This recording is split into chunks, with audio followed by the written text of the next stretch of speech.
گھریلو تنازع یا درینہ رنجش۔ لاہور کے علاقہ مکہ کالونی میں تہرے قتل کی واردات سے خوف و ہراس پھیل گیا۔ نصیر آباد پولیس کے مطابق واقعے میں 2 خواتین اور 4 سالہ بچہ قتل ہوا۔ مقتولین میں 32 سالہ روبی، اس کا 4 سالہ بیٹا ولی اور ساس کنیز بی بی شامل ہیں، جنہیں تیزدھار آلے سے قتل کیا گیا۔ حساب ہے ان کی وائف کا، ان کی اپنا بہو کا اور ان کے پوتے کا سنا ہے کہ بس کوئی آیا ہے اور ان کے گھر میں گھس کے ان کو چھریاں مار گیا۔ ابھی پولیس تفتیش کر رہی ہے، انشاءاللہ آپ کے سامنے آ جائے گا جو بھی صورتحال۔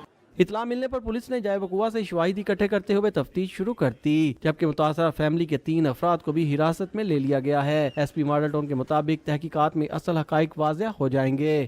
انیشیل انویسٹیگیشن میں بھی ہم ابھی کرائم سین کو دیکھ رہے ہیں، فردر جو بھی اس میں فورینزک کی جو ایویڈنس ہوگی اس کو بھی دیکھیں گے، ان کے جو باقی رشتہ داروں سے اور یہاں کے قریب لوگوں کی جو ہمیں لیڈ مل رہی ہے اسے اکارڈنگلی ہم اس کو انویسٹیگیٹ کریں گے۔ Hope fully we will try, ہماری کوشش ہوگی کہ انشاءاللہ یہ ٹریس ہو جائے۔